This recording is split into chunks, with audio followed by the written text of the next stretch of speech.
We are not drilling a safe, okay? We are just making it look like we are. What is it, Carmen? I think she's saying we're not walking out of here with any cash. What? No cash? Oh, no. You are not telling me we're holding up a bank and not taking any money out of it. You're not telling me that right now, are you? Can you just try to understand? We are not here by accident. The heist genre has literally been around since the beginning of filmmaking. Since filmmaking was an art form, we have been interested in robbers, elaborate burglaries, their motives, and the story behind them. You mean there's going to be 2 other guys in on the deal, and we ain't going to know who they are? That's right.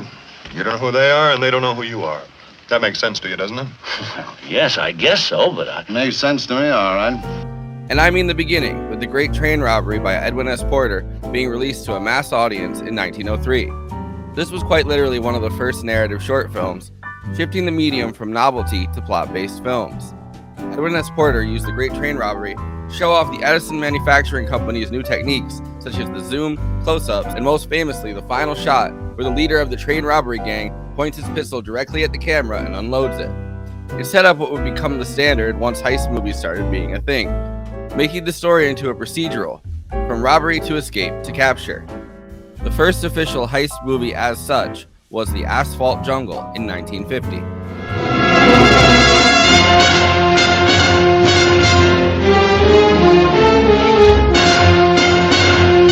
Starring Sterling Hayden, Sam Jaffe, and Lewis Calhern, debuted in 1950, directed by John Huston.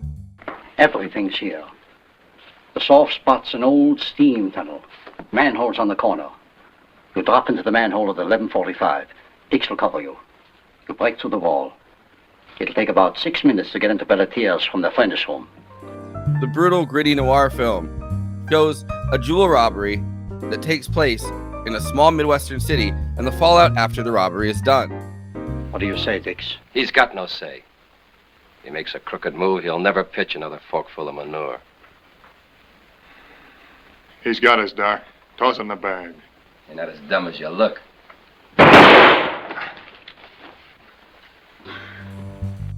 The elements of the robbery, from the forming of a team of skilled criminals, to the elaborate planning, to the shooting of the film from the perspective of the criminals, as well as to giving each member of the team understandable and realistic, even sympathetic reasons for wanting the money. They want to pay off debts, to buy back property they lost. They aren't just seasoned criminals.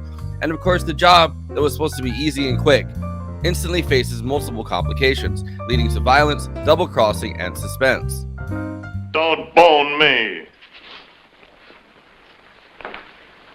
Now, look, I'm not boning. Did I ever welch? Nobody said you You did. just boned me. Look, Dix, I I'm only... not asking you any favors. I'll go get you your 2300 right now.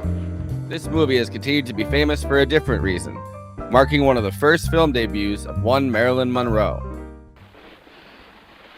I had the market send over some salt mackerel for you. I know how you love it for breakfast. Some sweet kid. Soon after The Asphalt Jungle, the genre started exploding. One of the most famous examples was, of course, Stanley Kubrick's The Killing in 1956, which also cast Sterling Hayden and showed a robbery planned at a racetrack. This movie was Kubrick's attempt at this nascent genre, and has many of the same elements as The Asphalt Jungle in a bolder setting. And the other one starts the fight in the bar. These other fellas, how much are they cutting in for? Not that I mind. Anything you do is okay, but... These men are not going to be in on the basic scheme. They're getting paid to perform certain definite duties at a certain definite time, and they're not cutting in on the take. The years between 1955 and 1975 were considered the most productive for the heist genre, even as other types of noir setups, like the private detective film, became old news. Heist movies thrived, and it's easy to see why. Setting up a team gives a good reason to cast a variety of well-known actors in interesting roles with a ton of range. However, from 1975 to the 1990s, the heist genre was kind of pushed aside, reaching a low point. Although some filmmakers like Michael Mann, Steven Soderbergh, and John Woo, who would make big contributions to the resurgence, were working on their early work during this period. Michael Mann, whose iconic crime film Heat would be a big part of the resurgence, made his debut with the film Thief in 1981. You can't see day for night.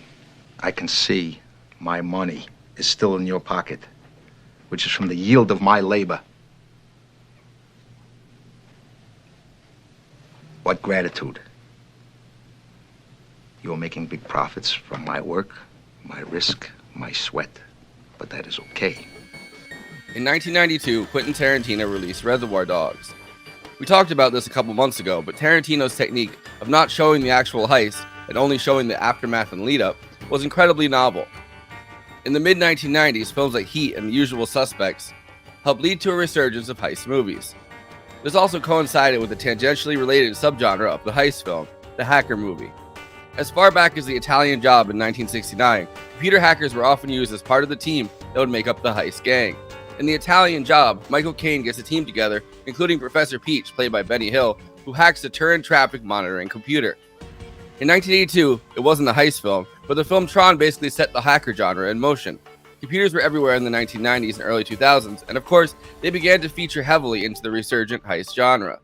Guy Ritchie exploded onto the scene in 1998 with Lock, Stock, and Two Smoking Barrels, and then began churning out high-paced British heist action crime movies.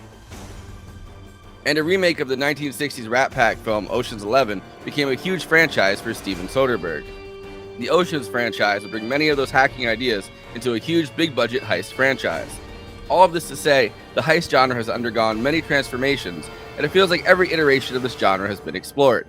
But our guest tonight, Rick Ives, found a refreshing and novel way to tackle it with tonight's film, Solid Rock Trust. I really like contained thrillers, and I really like bank heists. And I started thinking, what's in all of these? We've got romantic scenes, we've got action scenes, we've got death scenes, we've got suspense and drama. So when I was writing this, I wanted to try to figure out how to put those together in a way I had never seen before, or maybe no one had ever seen before. Solid Rock Trust has Coco Marshall playing the central role Maddie, who is a computer genius who puts together heists from a warehouse. She's able to hack into banks, and as we find out, was a lottery winner who lost her mom in one of the many tragic lottery-related deaths we have in this country. When poor Americans with substance abuse and mental health issues get access to a huge amount of lottery money in a short amount of time, as a one-time win, it can be tragic. Doesn't seem very fair.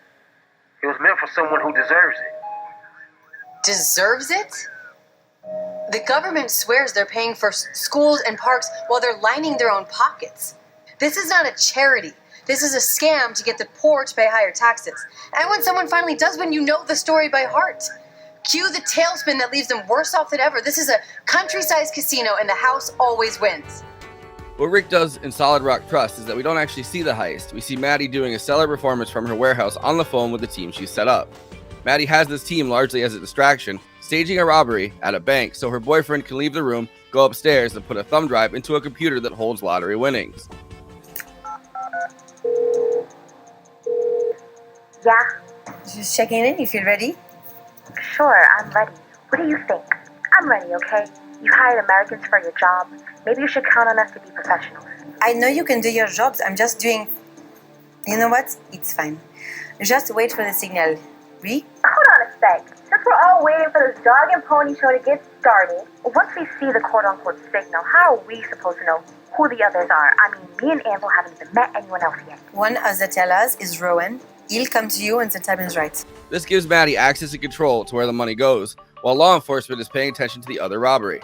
Rick Ives has been an assistant editor for some of the biggest franchise movies from the MCU, Thor Ragnarok, Avengers Endgame, and Guardians of the Galaxy Volume 3.